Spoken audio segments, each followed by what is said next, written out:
नमस्कार दोस्तों, मैं राजलाल यादव एक बार फिर हाजिर हूँ अपने चैनल टारगेट विथ राजलाल के माध्यम से। मित्रों, अपनी गणित की गतिमान श्रृंखला में एक और शानदार कड़ी जोड़ने के लिए आज मैं हाजिर हूँ। तो चलिए चलते हैं, बिना देर किए सीखते हैं। किसी संख्या के विभक्त होने के नियम की बात करते हैं। तो सबसे पहले हम देखेंगे दो से विभक्त होने का नियम। मित्रों, दो से विभक्त होने का नियम बिल्कुल ही आसान है।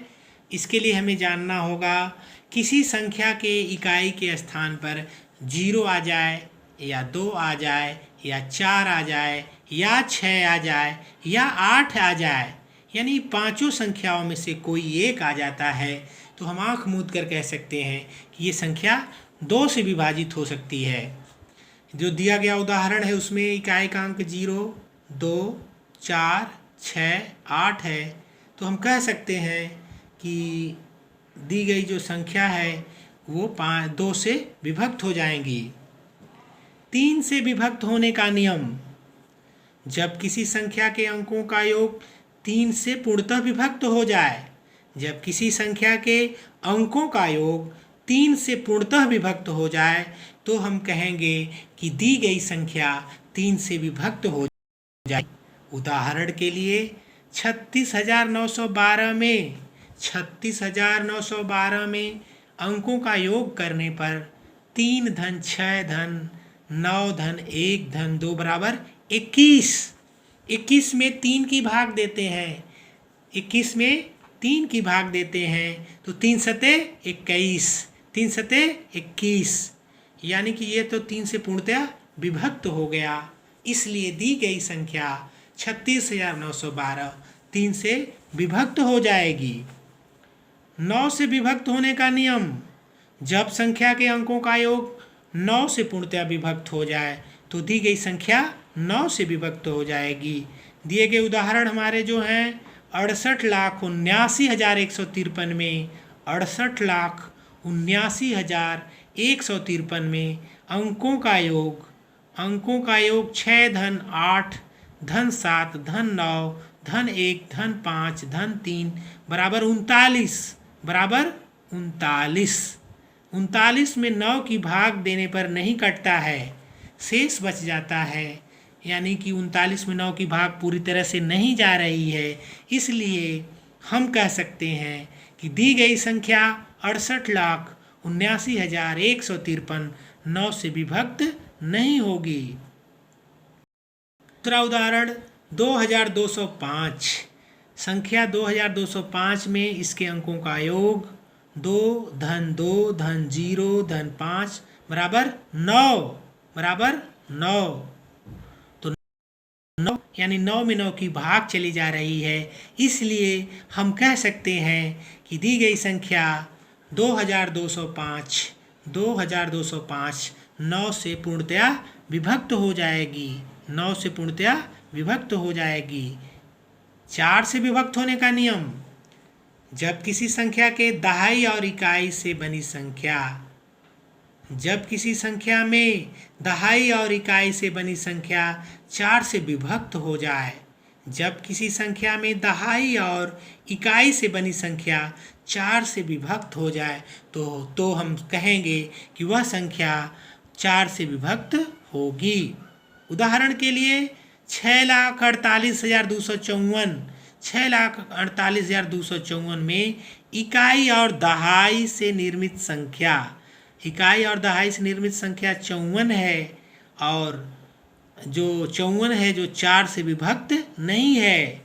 54 में 4 की भाग देने पर पूरी तरह से भाग नहीं जा रही है, तो हम कह सकते हैं कि दी गई संख्या 6,48,254 4 से विभाज्य नहीं है। अगला हमारा जो नियम है 8 से विभक्त होने का नियम। जब किसी संख्या के सैकड़े, दहाई और इकाई, जब किसी संख्या के सैकड़े, दहाई और इकाई के अंकों से बनी संख्या 8 से विभक्त हो जाती है, जब किसी संख्या में सैकड़े, दहाई और इकाई से निर्मित संख्या 8 से कट जाती है, 8 से पूर्णतया विभक्त हो जाती है, तो हम कह सकते हैं कि दी गई संख्या भी 8 से विभक्त हो जाएगी।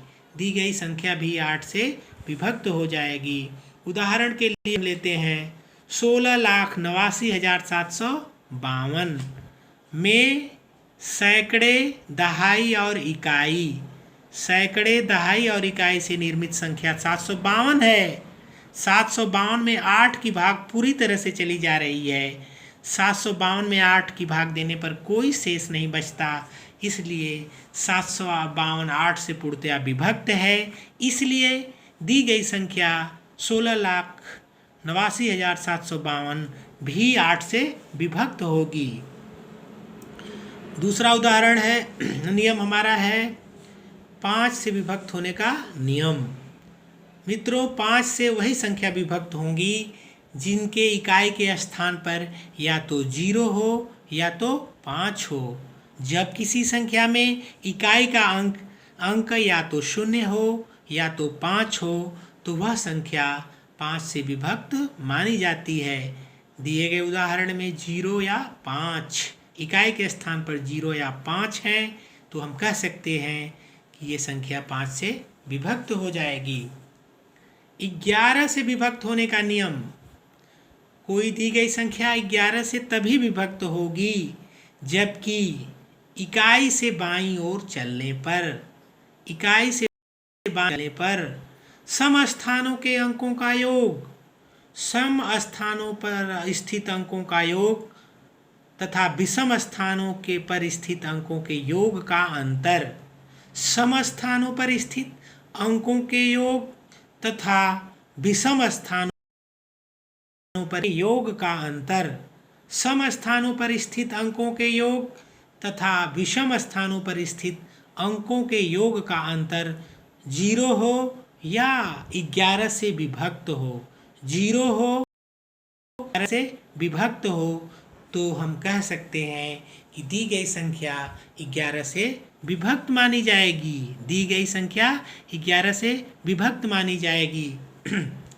उदाहरण के लिए 13,61,052 में ऊपर से हम लेते हैं विषम स्थान 1, 3, 5, 7, तो ये लेते हैं 2 धन 0 धन 6 धन 1, इन यह बराबर हो गया 9। विषम स्थानों पर स्थित अंकों का योग 9, सम स्थानों पर स्थित अंकों का योग लेते हैं, दूसरे स्थान चौथा छठवां, तो होता है 5 धन 1 धन 3 बराबर 9। दोनों स्थानों पर सम स्थानों के अंकों का योग 9, विषम स्थानों के अंकों का योग भी 9 आ गया। तो जब हम इनका अंतर करेंगे तो 9 ऋण 9 बराबर 0, तब जो दोनों का अंतर 0 है तो दी गई संख्या अपने आप हम कह सकते हैं 11 से विभक्त मानी जाएगी। दूसरा उदाहरण लेते हैं, 1,08,64,195, 1,08,64,195 में विषम स्थानों पर स्थित अंक, विषम स्थानों पर स्थित अंक जो होंगे विषम स्थानों पर स्थित अंक। चलिए हम इस उदाहरण को छोड़ते हैं, एक ही उदाहरण लेते हैं। तो हमने देख लिया कि हमने अब देखा नियम जो विभक्त होने का था। इस नियम में हमने 2 बातें छोड़ दी थी। एक जो है 10 से विभक्त होने का नियम, तो साधारण सी बात है, वही संख्या 10 से विभक्त हो सकती है जिसके इकाई का अंक 0 होगा, जिसके इकाई का अंक 0 होगा, और वही संख्या 6 से विभक्त हो सकती है जिसके इकाई का अंक 6 होगा। मित्रों, 10 से विभक्त होने का नियम क्या है?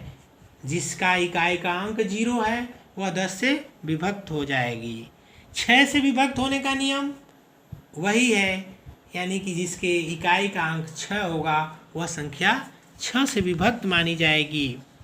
तो मित्रों, आज के वीडियो में बस इतना ही, और इस वीडियो को बनाने के लिए हमने थोड़ा सा मेहनत किया, थोड़ा सा हमें ज़्यादा प्रयास करना पड़ा, और इसके लिए आप लोग हमारी इस वीडियो को देखिए, और वीडियो पसंद आता है तो इसे लाइक करिए, शेयर करिए और सब्सक्राइब करिए। धन्यवाद, नमस्कार।